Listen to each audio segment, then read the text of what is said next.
Hi, it's Bishop Mark. Today is Luke chapter 7, verses 11 to 17.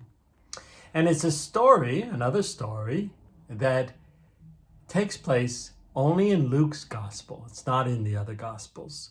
So it's not a very well-known story. But I think you'll see it's a beautiful one, an important one, an amazing one. Shall we read the story? Sounds good. Here we go. Soon afterwards, he journeyed to a city called Nain, and his disciples and a large crowd accompanied him. Now, there's a lot you should know about that sentence. So, first of all, it's a translation here. This translation of the Bible, the NAB that I use, says soon after, right? But a better translation, looking at the original, is the next day. That's what Luke wrote. He wrote not soon after, but he wrote the next day, which of course is soon after. So you can see how they translated it. But the next day means a lot more. So the next day, he traveled to Nain, Nain.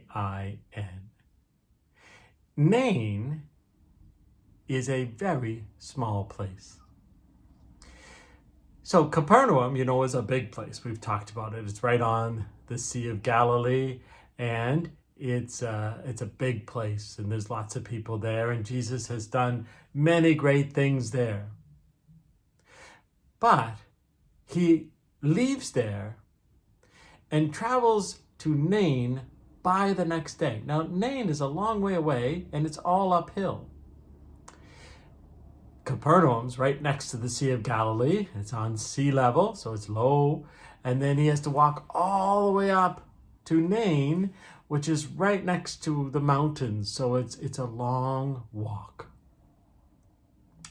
Some students from a university took that walk, and all the roads are now paved, right? It was not paved roads back then. And it took them a long time to walk it.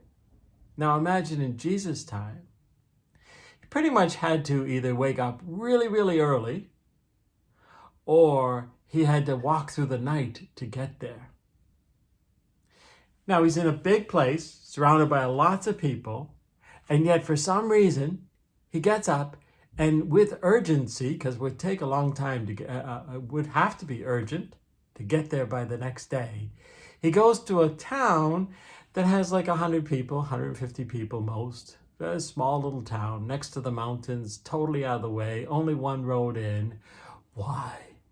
Why did Jesus go so quickly to Nain? Well, we'll see what happens.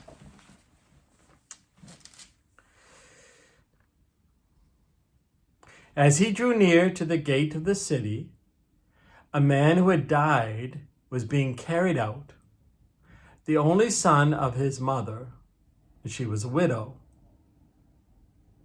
A large crowd from the city was with her. Okay, so he's getting towards Nain. It says a gate, but it's really not a very big place. It still isn't a very big place today. And as they're leaving the city, now, when someone died, they buried them, and they never buried them in the city. They always buried them outside the city. And they would carry the body. Now, we think of a coffin, but it wasn't a coffin. It was more open, more kind of made of straw, kind of a basket. And they would carry this to the grave. Now, the Jewish people bury people right away. So they die and they bury them right away. So this is what's happening here. And we find out about this man who's died, that his mother, who's there, is a widow. Now, that might not mean a lot to you, but anyone hearing this gospel would know that it means a lot. Women at the time of Jesus were supported by their husbands. they didn't have jobs like many of your mothers do, or your sisters, or other women. They took care of the home and the people, and they were supported by the men in their lives. It's just the way it was. Whether it's fair or not fair is not the issue. It's just historical. It means it's fact, time. Now, because this woman is a widow, that means she has no husband to support her. So who has to support her?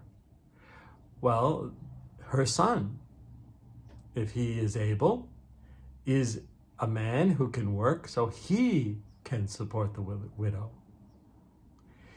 Now you see, she's lost her husband, and now she's lost her son. This woman has no way to support herself. It's not like, oh well, she can go get a job. It's she has no way to support herself. This is the really, really awful.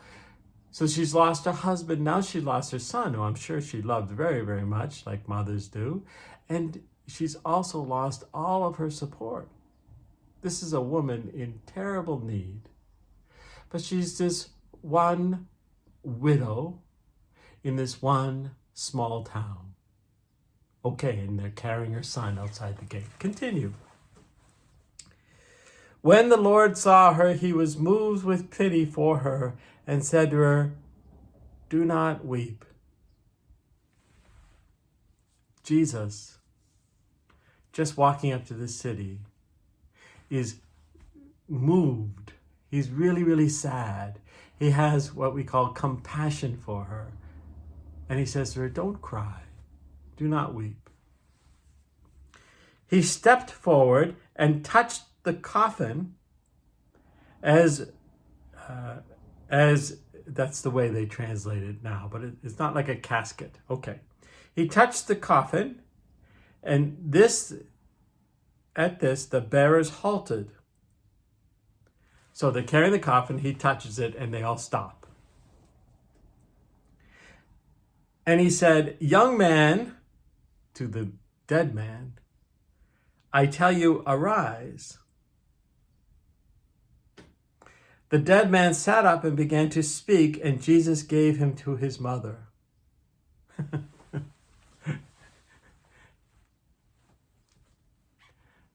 They're carrying the poor widow's son outside of Nain, and Jesus says, "Get up."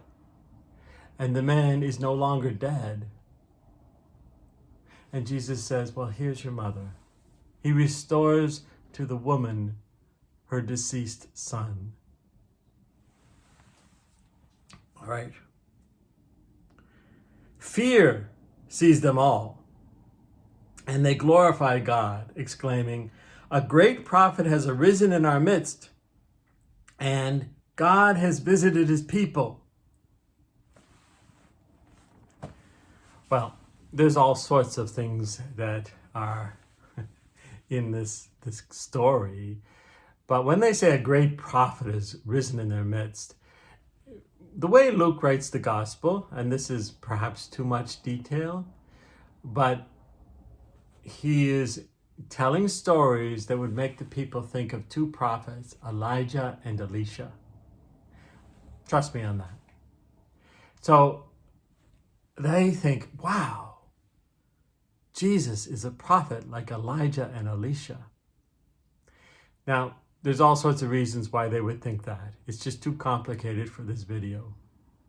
But first they're struck with fear, and then they're struck with awe at Jesus. Now, here's the thing.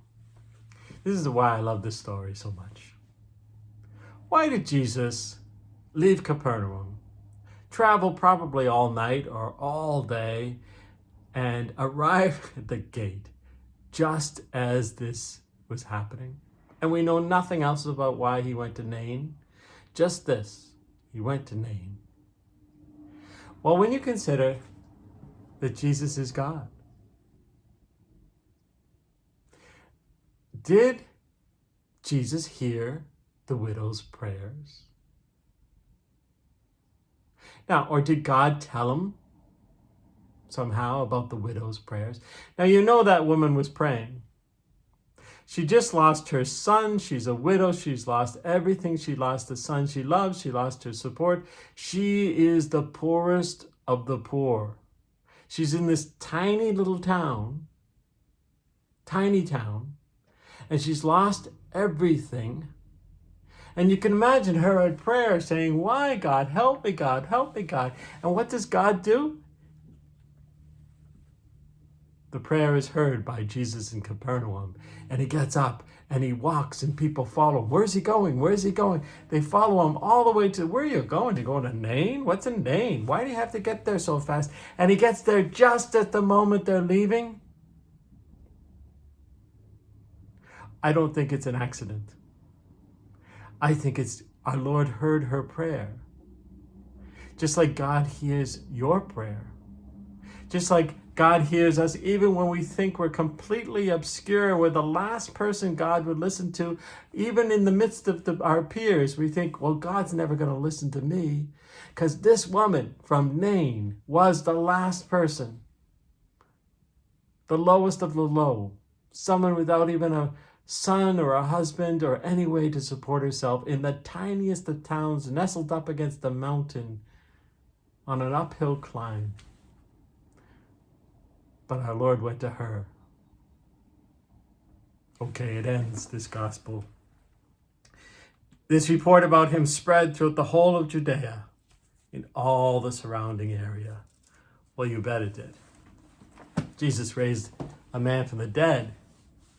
He was deceased, and now he's not. But we know Jesus can do this. But to us, I think it's very interesting to see how much God had compassion for the prayers of the forgotten woman. Okay, we'll see you next time. Peace to you.